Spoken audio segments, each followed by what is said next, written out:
Hello student, welcome to my YouTube channel Excellent Success Group. तो student, आज हम discuss करेंगे क्लास 10 में मैथ्स एनसीईआरटी का चैप्टर नंबर 10 सर्कल का इंट्रोडक्शन। तो सबसे पहले हम ये डिस्कस करेंगे कि एक्चुअल में सर्कल होता क्या है।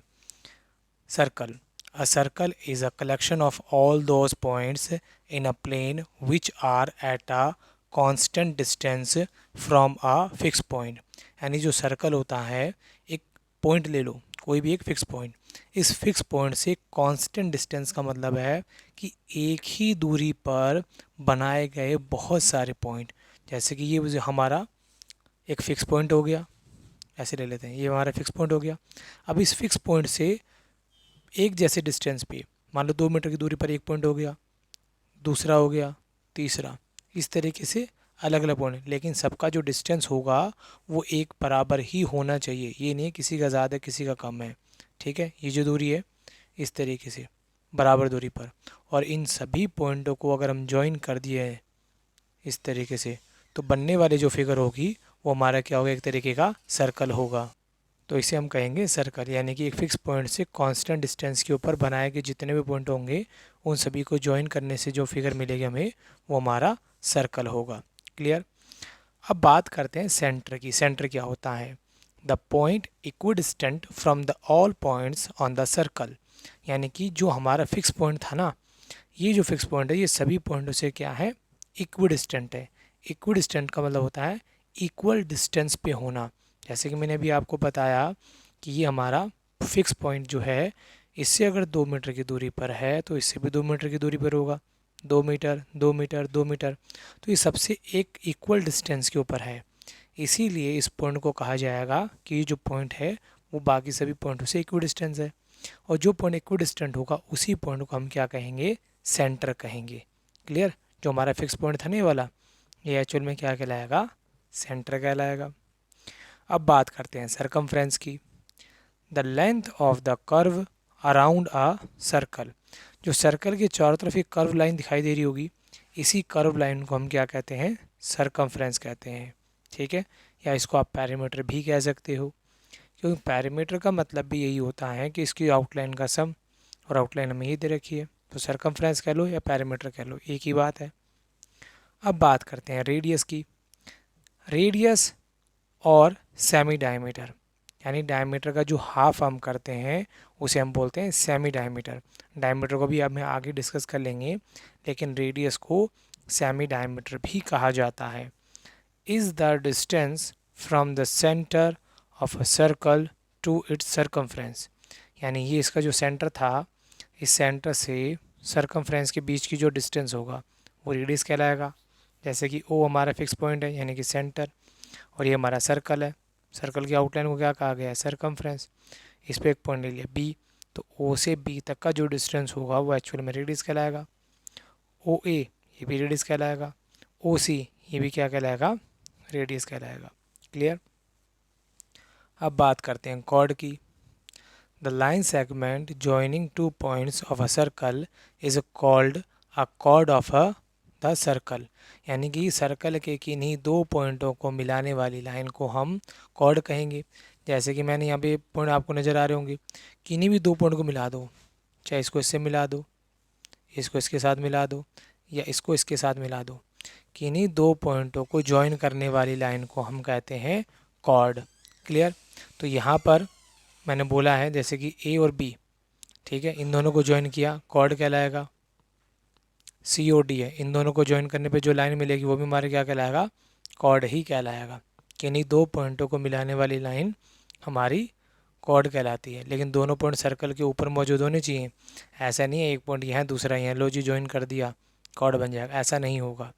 दोनों पॉइंट सर्कल के ऊपर ही होने चाहिए। क्लियर। तो ए बी भी एक कॉर्ड है और सी डी भी एक कॉर्ड है। अब बात करते हैं डायमीटर की, कि डायमीटर क्या होता है। The cord passing through the centre of the circle is called the diameter of the circle. यानी कि ऐसी कॉर्ड जो सेंटर से पास हो जाए सर्कल के, वो हमारी डायमीटर कहलाएगा। जैसे कि सी ओ डी, दो पॉइंटों को ज्वाइन करने वाला लाइन कॉर्ड है। ए और बी, दो पॉइंटों को ज्वाइन करने वाला लाइन कॉर्ड है तो दोनों ही कॉर्ड, लेकिन ये वाली जो कॉर्ड है वो इसके सेंटर से पास हो रही है, ये वाली पास नहीं हो रही है। तो जो कॉर्ड सेंटर से पास हो जाए उसी कॉर्ड को ही हम क्या कह देंगे, डायमीटर कह देंगे। क्लियर। और एक इम्पोर्टेंट बात और बता दूं, जो डायमीटर होता है वो पूरे सर्कल की सबसे लॉन्गेस्ट कॉर्ड होती है। ठीक है, डायमीटर जो होता है पूरे सर्कल की सबसे लॉन्गेस्ट कॉर्ड कहलाती है। क्लियर। तो डायमीटर होता है कि ऐसी कॉर्ड जो सेंटर से पास हो जाए वो हमारा डायमीटर कहलाएगा। एक बात और, डायमीटर जो होता है ना सर्कल को इक्वल 2 पार्ट में डिवाइड करता है। जैसे कि ये हमारा डायमीटर है, तो ऊपर का जो हिस्सा होगा आधा सर्कल है, इसके नीचे का जितना हिस्सा होगा ये आधा सर्कल है। तो हम कह सकते हैं a diameter divide a circle in equally 2 part, या फिर इन अ सेमी सर्कल। कि डायमीटर होता है एक सर्कल को दो हिस्सों में बांटता है, जिसे हम हर एक पार्ट को सेमी सर्कल कहेंगे। वहीं पर मैंने आपको बताया था जो रेडियस होती है वो डायमीटर का क्या होती है, हाफ होती है, इसीलिए उसको सेमी डायमीटर भी कहते हैं। अब मैंने आपको रेडियस की डेफिनेशन दी कि सेंटर से जाने वाला radius, A B radius. Imagine करते हैं जैसे हमारा सेंटर है, ये रेडियस है 2 मीटर और ये भी क्या है, रेडियस 2 मीटर। क्लियर। अब टोटल डिस्टेंस कितना हो जाएगा, ये 4। दो पॉइंटों को मिलाने वाले डायमीटर कहलाएगी। तो टोटल डिस्टेंस कितना हो गया, ये 4, जो कि सेंटर से पास कर रहा है। डायमीटर 4 है बट रेडियस कितनी है, 2 है। तो डायमीटर में और रेडियस में यही रिलेशनशिप होता है कि रेडियस हमेशा डायमीटर का हाफ ही रहती है। अगर डायमीटर 10 है तो रेडियस 5 मिलेगी, डायमीटर 16 है तो रेडियस 8 मिलेगी। क्लियर। इसीलिए डायमीटर का हाफ जो होता है वो रेडियस होता है, इसीलिए रेडियस को सेमी डायमीटर भी कहा जाता है।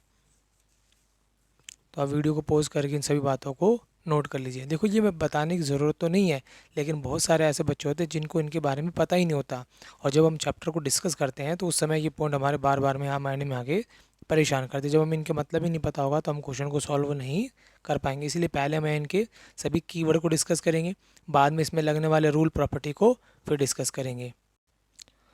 अब बात करते हैं लेंथ ऑफ आर्क की। आर्क क्या होती है, any part of the circumference of a circle, यानी सर्कमफ्रेंस जो हमारा आउटलाइन थी इसी का एक टुकड़ा ही हमारी क्या कहलाती है, आर्क कहलाती है। इसको और इजी लैंग्वेज में समझने के लिए आप यह कह सकते हो, जैसे कि एक बैंगल है, चूड़ी है, वो चूड़ी टूट गई, टूटने के बाद उसके छोटे छोटे जो टुकड़े होते हैं, जो छोटा टुकड़ा होगा उसे माइनर आर्क कह देंगे, और जो बड़ा सारा टुकड़ा होगा उसे हम मेजर आर्क कह देंगे। होंगे जितने भी टुकड़े, आर्क तो सारे ही कहलाएंगे। क्लियर। और आर्क को रिप्रेजेंट ऐसे किया जाता है जैसे कि ए बी आर्क है, ए बी लिखा उसके ऊपर थोड़ा सा कर्व हिस्सा बना देना है, इस तरीके से हम आर्क को रिप्रेजेंट करते हैं। अगला आता है हमारा सेक्टर, कि सेक्टर क्या होता है। The reason bounded by an arc between any two radii, दो रेडियाई और आर्क के बीच में घेरे हुए एरिया को हम सेक्टर कहेंगे। जैसे कि हमारी ये कौन है, रेडियस, ये कौन है, रेडियस, और ये हमारे कौन है, लेंथ ऑफ आर्क, जिसको हम एल से भी रिप्रेजेंट करते हैं। तो इनके बीच में जो एरिया आया है जिसको मैंने शेड करा है इसे हम कहेंगे सेक्टर। बट सेक्टर हो जाता है दो हिस्सों में डिवाइड, छोटा हिस्सा जो है वो कहलाता है माइनर सेक्टर, लेकिन ये जो बाकी का हिस्सा बचा है ब्लैंक पोर्शन जिसको मैंने यहाँ पे शेड करा है ये कहलाएगा मेजर सेक्टर। इसको याद रखने का तरीका आप ऐसे दिमाग में ले सकते हो कि जैसे कि हमने कोई पिज़्ज़ा लिया, पिज़्ज़ा ऑर्डर किया, पिज़्ज़ा का जो एक स्लाइस होगा वो माइनर सेक्टर कहलाएगा, और बाकी का जो बचा हुआ हिस्सा होगा वो मेजर सेक्टर कहलाएगा। क्लियर। अब अगला पॉइंट है हमारा सेगमेंट। सेगमेंट क्या होता है, a segment of a circle is a reason bounded by an arc and the cord with in the circle, यानी एक सर्कल के अंदर कॉर्ड और आर्क इनके बीच में बनने वाले एरिया को हम सेगमेंट कहेंगे। जैसे कि ए बी, ये हमारी कौन कहलाएगी, कॉर्ड कहलाएगी, और ये वाली जो ए बी है सर्कमफ्रेंस का जो पार्ट है ये हमारी क्या कहलाएगी, लेंथ ऑफ आर्क कहलाएगी। इस आउटलाइन को लेकिन इन दोनों के बीच में जो आने वाला एरिया है ये वाला, ये हमारा सेगमेंट कहलाएगा। अब यहाँ पर भी दो ही बातें आती हैं। अगर छोटा टुकड़ा है आर्क में और कॉर्ड के बीच में तब तो कहलाएगा माइनर सेगमेंट। और वहीं पर कॉर्ड और कॉर्ड है और मेजर लेंथ ऑफ आर्क है, बड़ी वाली लेंथ ऑफ आर्क, इनके बीच में बनने वाले एरिया को हम कहेंगे मेजर सेगमेंट। क्लियर? कॉर्ड और माइनर आर्क इनके बीच में बनने वाला एरिया माइनर सेगमेंट, कॉर्ड और लेंथ ऑफ मेजर आर्क इनके बीच में बनने वाला एरिया मेजर सेगमेंट कहलाएगा। तो आप वीडियो को पॉज करके इसे नोट कर लें। अब हम डिस्कस करेंगे सेमी सर्कल के बारे में। The region between the diameter of a circle and arc formed by the end point of the diameter is a semi circle. यानी कि अगर कोई सर्कल है, इस लाइन का मतलब यह है, तो इसमें हमने कोई एक डायमीटर ड्रॉ कर दिया लाइक ए ओ बी, तो इसके एंड पॉइंट कौन है? ए, और दूसरा कौन है? बी। तो इस एंड पॉइंट की जो नीचे की तरफ बनने वाली जितनी भी लेंथ ऑफ आर्क होगी ये वाली, ठीक है, तो ये हमारा जो पॉइंट होगा, ये वाला पोर्शन होगा, ये हमारा क्या कहलाएगा? Semi circle. देखो, द रीजन यानी कि ये शेडेड पोर्शन, बिटवीन किन के बीच में? डायमीटर यानी कि ये वाला, of the circle and the arc formed by the end point, यानी इसके एंड पॉइंट से बनने वाली जो आर्क होगी इनके बीच का जो पोर्शन होगा क्या कहलाएगा? Semi circle. क्लियर? अगला पॉइंट आता है हमारा टेंजेंट, क्योंकि इस चैप्टर में सबसे ज़्यादा जो इस्तेमाल किया जाएगा वो यही वर्ड इस्तेमाल किया जाएगा, टेंजेंट। इसका मतलब देखो क्या है, इट इज़ अ लाइन, एक लाइन है, that intersect the circle eight one point, circle को केवल और केवल ये एक पॉइंट पे ही इंटरसेक्ट करती है। The point where the tangent touches the circle is called the point of contact. जिस पॉइंट पर लाइन और सर्कल एक दूसरे को इंटरसेक्ट करते हैं उस पॉइंट पे, उस पॉइंट को कहा जाता है पॉइंट ऑफ कॉन्टैक्ट। जैसे कि मैंने बना रखा है, एक सर्कल है, एक लाइन है, केवल ए पॉइंट पे टच करके जा रही है, तो इस ए पॉइंट को कहा जाएगा पॉइंट ऑफ कॉन्टैक्ट। दूसरा सर्कल, और ज़रूरी नहीं है टेंजेंट हमेशा नीचे ही होगी, किसी भी जो भी सर्कल होगा उसके किसी भी पॉइंट को टच करके जो लाइन चली जाएगी वो टेंजेंट कहलाएगी। तो यहाँ पर पी क्यू टेंजेंट लाइन होगी जो सर्कल को ए पॉइंट पर टच करके जा रही है। दूसरा हमारा सर्कल है, यहाँ पर बी पॉइंट है, पी क्यू को हम कहेंगे टेंजेंट लाइन, जो कि पॉइंट ऑफ कॉन्टैक्ट कहलाएगा उसका पॉइंट बी, क्योंकि बी पॉइंट पर वो टच कर रही है। इसके बाद आता है कि there is a one and only one tangent to a circle passing through a point of line on the circle, यानी कि टेंजेंट का केवल और केवल एक ही पॉइंट होगा जहाँ से वो पास कर रहे होंगे। यानी कि हमने कोई सर्कल लिया, इसके ऊपर एक पॉइंट मान लो ए, तो इस एक पॉइंट से केवल एक ही टेंजेंट बनाई जा सकती है, ये नहीं है कि इससे हम दो टेंजेंट बना लेंगे। अब कोई कहेगा भैया मैं तो ऐसे लाइन बना दूंगा, तो ऐसे नहीं चलेगी, ये टेंजेंट नहीं कहलाएगी, क्योंकि टेंजेंट की डेफिनेशन है सर्कल के किन्हीं एक पॉइंट को टच करना है। जबकि ये जो ये लाइन है ना, इसने सर्कल को यहाँ टच किया, यहाँ टच किया, दो पॉइंट को टच कर दिया, तो ये टेंजेंट तो नहीं कहलाएगी। एक पॉइंट से केवल और केवल एक ही टेंजेंट होगी, ये पॉइंट है तो ये टेंजेंट होगी, ये पॉइंट है तो ये टेंजेंट होगी, ये पॉइंट है तो ये टेंजेंट होगी। यानी एक पॉइंट से केवल एक ही टेंजेंट बनेगी, एक से ज़्यादा नहीं बन सकती। पॉइंट दे रखा है। अब बोला कि नंबर ऑफ टेंजेंट, कितनी टेंजेंट बनाई जा सकती है, ये तो मैंने बोला एक पॉइंट से एक टेंजेंट बनेगी। अब मान लो ए से एक लाइन बना दी, बी से बना दी, सी से, डी से, ई से, तो सर्कल पे तो इन्फाइनाइट पॉइंट होंगे। और पॉइंट को देखो, ये जितना मैंने डार्क करके बना रखा है ना, पॉइंट ऐसा नहीं होता, पॉइंट केवल और केवल ऐसा होता, बस एक डॉट, ये हमारा पॉइंट होता है। तो सर्कल पे इस तरीके के इन्फाइनाइट पॉइंट होते हैं, और इन्फाइनाइट पॉइंट के अंदर से इन्फाइनाइट टेंजेंट लाइन ड्रॉ की जा सकती है। तो infinitely many tangent can be drawn on a circle, एक सर्कल पे इन्फाइनाइट पॉइंट होते हैं और इन्फाइनाइट पॉइंट से इन्फाइनाइट टेंजेंट ड्रॉ की जा सकती है। इसीलिए मैंने काफ़ी ज़्यादा टेंजेंट आपको बना के दिखाई है, ताकि आपको ये क्लियर हो जाए कि इसमें एक सर्कल के अंदर बहुत सारी टेंजेंट लाइन ड्रॉ की जा सकती है। जैसे देखो, ये L6, L5, L4, L3, L2, L1, ठीक है, इस तरीके से लाइन इसमें ड्रॉ की गई है। अगला पॉइंट हमारा, there are two and only two tangent to a circle, केवल और केवल दो टेंजेंट बनाई जा सकती है एक सर्कल पे, passing through a point outside the circle, यानी कि सर्कल के किसी आउटसाइड पॉइंट से केवल और केवल दो टेंजेंट ही बनेगी। ये हमारा सर्कल है, कोई एक पॉइंट ले लिया हमने ये ए, इसी पॉइंट से हमें क्या बनानी सर्कल पे टेंजेंट, और टेंजेंट की डेफिनेशन क्या है, केवल एक पॉइंट को टच करके जाएगा, मान लो यहाँ पे, फिर इसी पॉइंट से एक और टेंजेंट बना सकते हैं हम, ये यहाँ टच करके गया, ठीक है, दो ही लाइन ड्रॉ की जा सकती है किसी एक्सटर्नल पॉइंट से। अब कोई कहे भैया हम तो ये लाइन भी ड्रॉ कर देंगे, तो ऐसा नहीं चलेगा। क्यों? इसी ने सर्कल को कितने पॉइंट पे टच कर दिया, दो पॉइंट पे, तो ये टेंजेंट नहीं कहलाएगा। एक तो ये टेंजेंट होगी और एक ये टेंजेंट होगी, केवल और केवल दो ही टेंजेंट होगी, P A and A Q. Clear? अगला आता हमारा, there is a no tangent to a circle passing through a point lying inside the circle. अगर कोई पॉइंट सर्कल के अंदर है तो उस पॉइंट से कोई टेंजेंट ड्रॉ नहीं की जा सकती। एग्जाम्पल के तौर पे इस पॉइंट से मैंने एक लाइन ड्रॉ कर दी, सर्कल के अंदर था, बट इस लाइन ने क्या किया, सर्कल के दो पॉइंट को टच किया, एक पी पे एक क्यू पे। अगर इसने दो पॉइंट को टच कर दिया तो ये टेंजेंट कहलाएगी ही नहीं, ये टेंजेंट होगी ही नहीं, क्योंकि टेंजेंट केवल एक ही पॉइंट पर सर्कल को टच करती है या इंटरसेक्ट करती है, दो पॉइंट पे नहीं करती, इसलिए टेंजेंट नहीं हो सकती।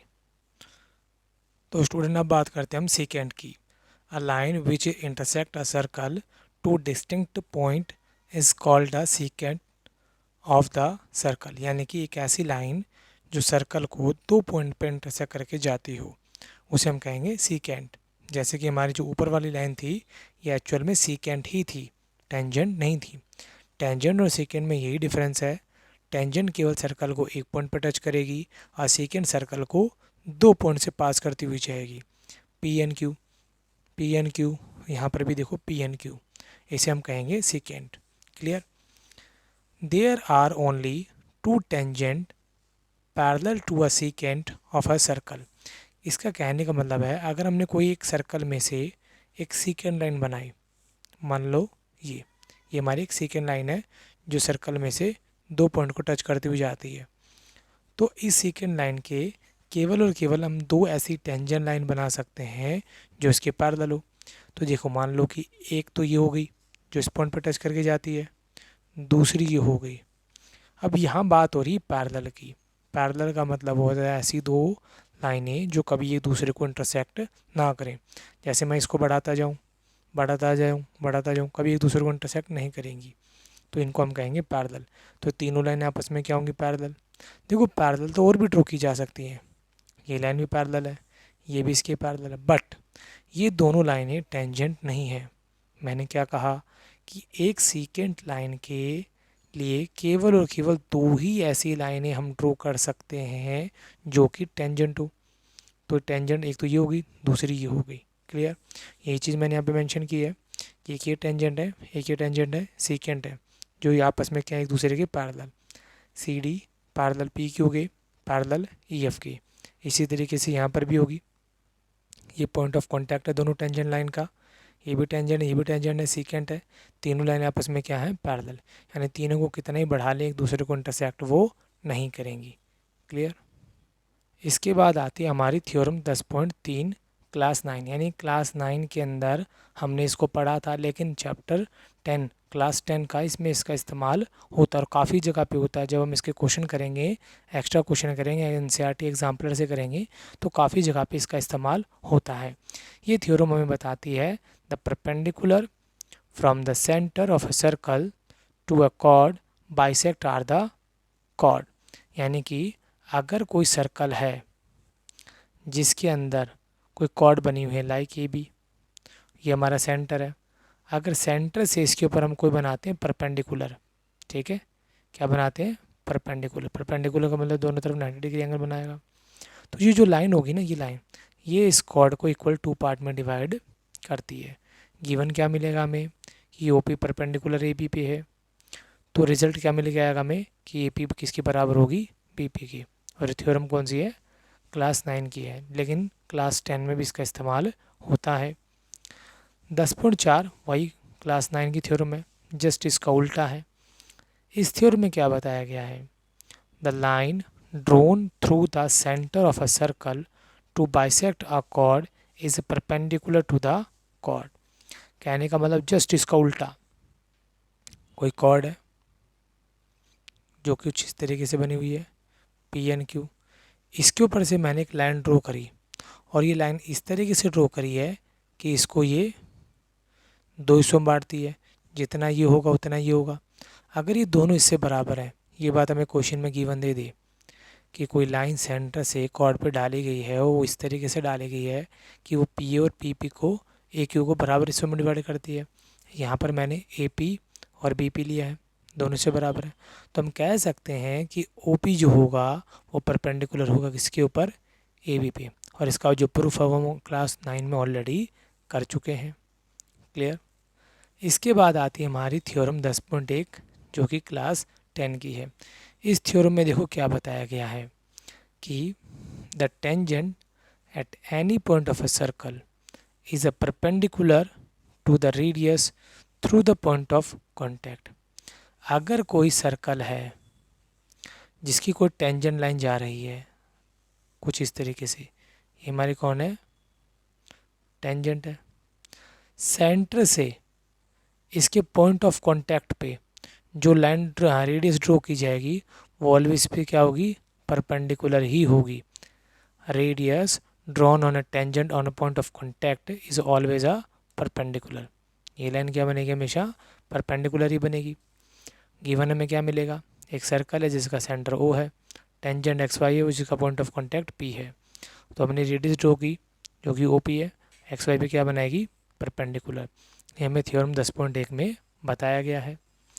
10.2 थ्योरम क्या है, इसमें हमें ये बताया गया है कि the length of tangent drawn from an external point to a circle are equal.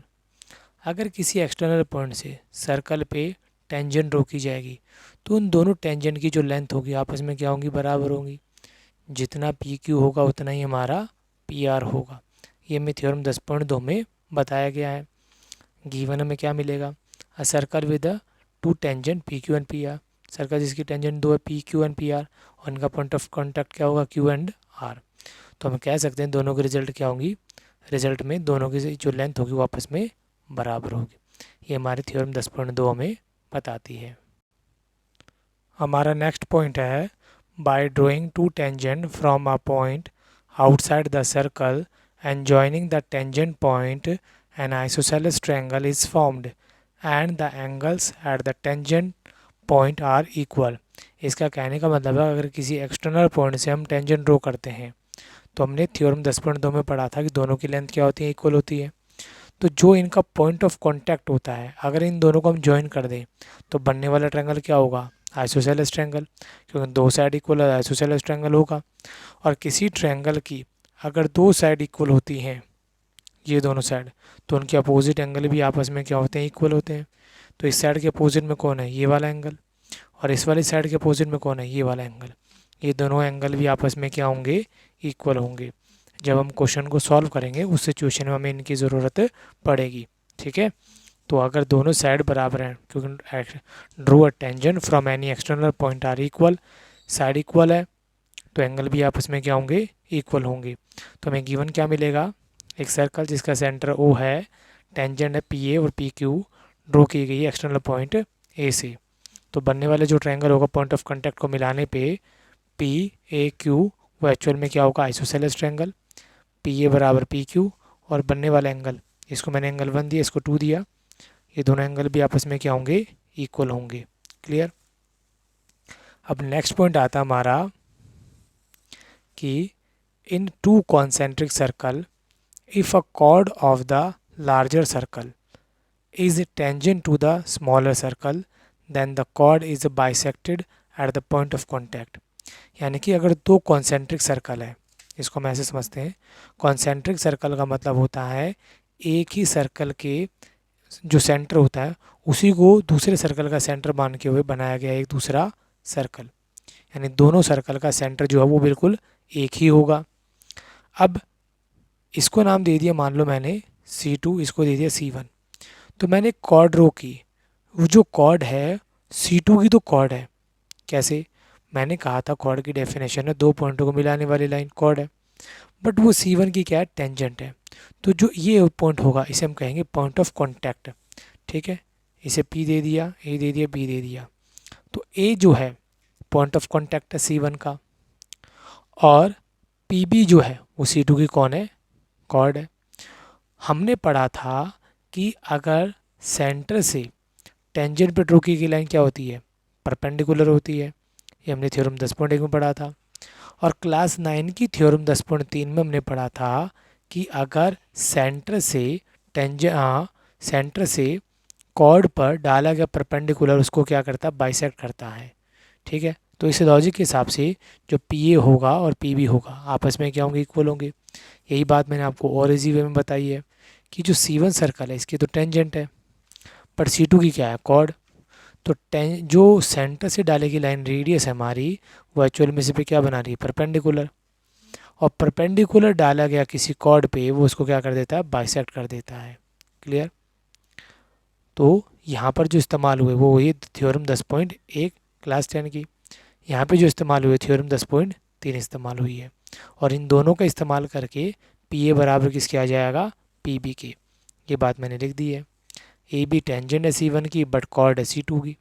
तो PA बराबर PAB हो जाएगा, और साथ ही साथ ये OA जो है वो परपेंडिकुलर होगा PB पे। ये हिस्सा इसके बराबर होगा और इस पे क्या बन जाएगा, परपेंडिकुलर। क्लियर? आप वीडियो को पॉज करके इसे नोट कर लें। अब अगला पॉइंट आता हमारा, angle opposite to equal side also equal. यानी कि अगर कोई ट्रायंगल बनता है उसके अंदर दोनों साइड आपस में क्या हो, इक्वल हो, तो उनके अपोजिट एंगल भी क्या होते हैं, इक्वल होते हैं।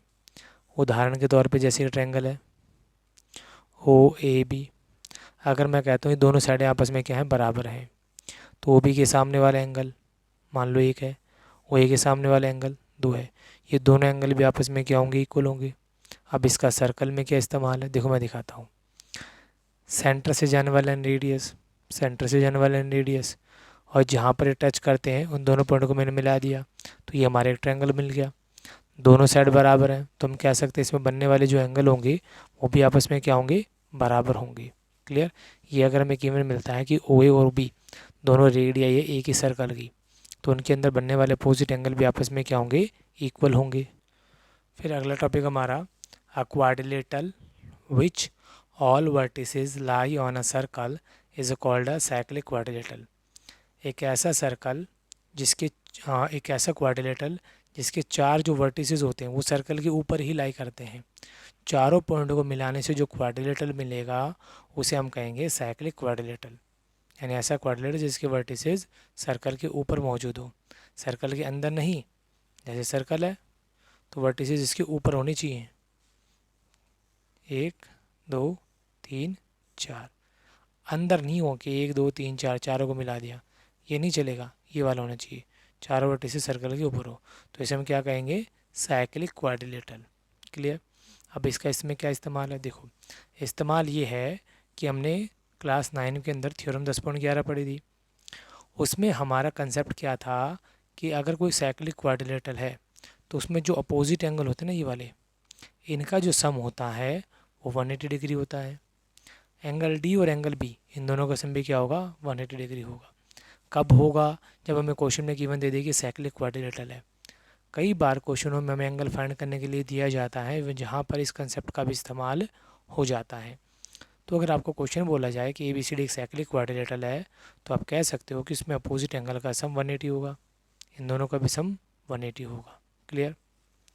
अब बात करेंगे थ्योरम 10.8 की। ये भी क्या है, क्लास 9 की है, इसका भी इस्तेमाल होता है। इसमें ये बताया जाता है the angle subtended bye an arc at the centre is double the angle subtended by it at any point on the remaining part of the circle। इसको मैं इजी लैंग्वेज में समझाता हूँ। कहने का मतलब ये है कि कोई सर्कल है, ठीक है, ये सेंटर है, इसकी कोई हमने एक आर्क ले ली, लाइक ए बी ले ली, ठीक है, ध्यान से पढ़ते रहना कि एंगल बना हुआ किसके ऊपर, किसी आर्क का सेंटर पे, तो ये हमारी आर्क होगी, ठीक है। अब इस पे हमने सेंटर पे एक एंगल डाल दिया, मान लो ये वाला एंगल, ठीक। अब कह रहा है कि जो सेंटर पे बनाया गया एंगल है ना वो डबल है किसका, एंगल सबटेंडेड, दोबारा से कोई एंगल बनाया हुआ eight any point on the remaining part of the circle, यानी सर्कल का जो रिमेनिंग पार्ट बचा ये वाला, इस रिमेनिंग पार्ट पे आप कहीं पर भी एंगल बना लो, वो एंगल, ये जो एंगल होगा उसका डबल होगा। मान लो मैंने यहाँ बना लिया ऐसे, ये बनाया 30 डिग्री का, तो सेंटर बनने वाला एंगल कितना होगा 60, अगर 40 है तो ये 80, 50 है तो ये 100, इसका क्या होगा डबल ही होगा। ये हमने क्लास 9 की थ्योरी में ऑलरेडी प्रूफ कर रखा है, क्लियर। तो वही बात मैंने यहाँ बताई है कि जो एक कॉर्ड के ऊपर, या तो कॉर्ड कह लो या एक आर्क समझ लो, इस पे बनने वाला सेंटर पे एंगल डबल होगा रिमेनिंग पार्ट बनने वाले एंगल का। एंगल 2 यहाँ एंगल 1 है, तो एंगल 1 जो होगा वो डबल होगा एंगल 2 से। ए ओ बी बराबर होगा 2 times of angle A C B की। कब होगा, जब हमें इस तरीके की सिचुएशन क्वेश्चन में गिवन हो तब। अगला टॉपिक हमारा थ्योरम 10.9 क्लास 9 की। इस थ्योरम में बताया गया angle in a same segment of a circle are equal, यानी एक ही सेगमेंट में बनने वाले जो एंगल होंगे वो इक्वल होंगे। जैसे हमारा सर्कल है, ये सेंटर है, अब यहाँ पर मैंने ये हमारी कोई लेंथ ऑफ आर्क है लाइक ए एंड बी, ठीक है। अब इसको अगर मैं ज्वाइन कर दूँ तो ये हमारा मेजर सेगमेंट होगा, ये माइनर सेगमेंट होगा। तो मेजर सेगमेंट में देखो एक ही सेगमेंट बनने वाले एंगल इक्वल होंगे, जैसे कि ये वाला एंगल इक्वल होगा इस वाले एंगल की, क्लियर। और ये ज़रूरी नहीं है खाली मेजर में ही होगा, माइनर में भी ही होगा। अब इस सेगमेंट बनने वाला जो ये एंगल होगा बराबर होगा इसी सेगमेंट में बनने वाले इस वाले एंगल के, ये दोनों एंगल आपस में बराबर होंगे, ये दोनों आपस में बराबर होंगे। एक ही सेगमेंट में बनने वाले जो एंगल होंगे वो आपस में क्या होते हैं, इक्वल होते हैं, क्लियर। इस थ्योरम का भी इस्तेमाल हम क्वेश्चन को जब करेंगे उसमें किया जाएगा। तो हमें गिवन क्या मिलेगा कि एंगल ए डी बी और A C B R on a same chord, chord भी कह सकते हैं या फिर आर्क भी कह सकते हैं, एक ही आर्क के ऊपर बने हुए हैं। तो जिसकी वजह से हमारा जो रिज़ल्ट निकल के आएगा वो क्या होगा कि ये जो एंगल है लाइक 1 एंड एंगल 2, एंगल 1 बराबर किसके हो जाएगा, एंगल 2 के हो जाएगा, क्लियर। नेक्स्ट पॉइंट हमारा कि angle in a semi circle is a right angle. अगर हमें क्वेश्चन में गिवन है कि ए जो ये या तो ये वाला सेमी सर्कल या फिर ये वाला सेमी सर्कल है, सेमी सर्कल में हमने कोई एंगल बना दिया लाइक ए सी बी, तो ये क्या बनेगा, राइट एंगल बनेगा, ठीक है। हमें क्वेश्चन में या तो ये गिवन दे दे कि ए ओ बी डायमीटर है, क्योंकि डायमीटर भी सर्कल को इक्वल 2 पार्ट में डिवाइड करता है। और अगर ये सेमी सर्कल है तो बनने वाला एंगल राइट एंगल होगा, तो एंगल ए सी बी हमारा 90 डिग्री का बनेगा। अगर ये 90 डिग्री का एंगल है तो ट्रायंगल ए सी बी एक राइट एंगल ट्रायंगल होगा, क्लियर। गिवन मिल जाएगा या तो डायमीटर मिल जाएगा या ये गिवन मिलेगा कि ए सी बी एक सेमी सर्कल है, तो एंगल बन जाएगा 90 डिग्री का, क्लियर। इसके बाद आती है हमारी अल्टरनेट सेगमेंट थ्योरम, या फिर जिसको हम टेंजेंट कॉर्ड थ्योरम भी कहते हैं। इस थ्योरम का भी काफ़ी ज़्यादा इस्तेमाल होगा इस चैप्टर के अंदर।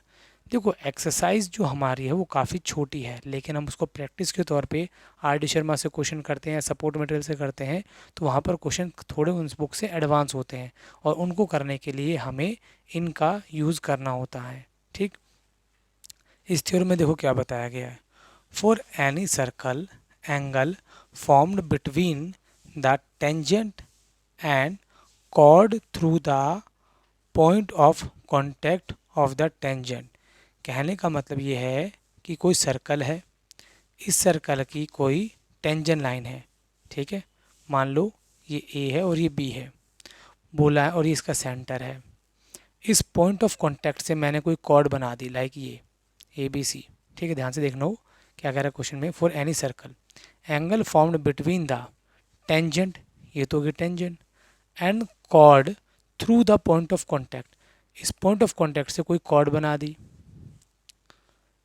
हाँ, point of contact tangent is equal to the angle formed by chord in alternate segment, यानी कि इस कॉर्ड और टेंजेंट से जो बनने वाला एंगल होगा यानी कि ये वाला रिमेनिंग सेगमेंट में बनने वाले एंगल के इक्वल होगा।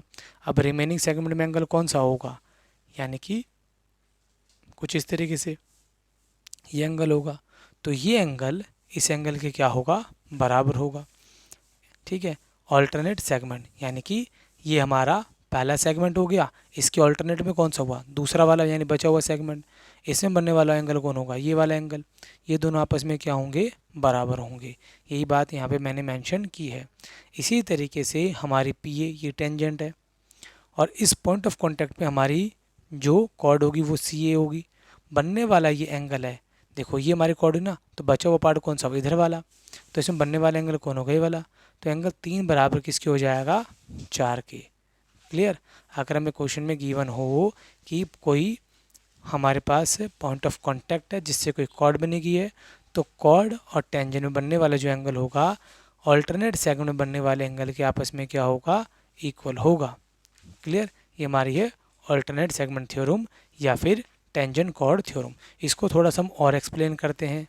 इसी तरीके से मैंने एक सर्कल और बनाया यहाँ पे, तो यहाँ पर मैंने एक टेंजेंट बनाई जिसका पॉइंट ऑफ कांटेक्ट कौन है, ए है। इसी से मेरी एक कॉर्ड बनी हुई है, ये जो ए बी है, बनने वाला एंगल 2 है। तो इसके ये जो सेगमेंट है इसके ऑल्टरनेट सेगमेंट में एंगल 3 बना हुआ है, तो एंगल 2 और 3 आपस में क्या होंगे, बराबर होंगे। इसी तरीके से मैंने यहाँ पर एक और टेंजेंट बनाई है जिसका पॉइंट ऑफ कांटेक्ट कौन है, बी है। इस पॉइंट ऑफ कांटेक्ट से मैंने कॉर्ड बनाई बी ए। अब ये कॉर्ड और टेंजेंट बनने वाला एंगल 1 है।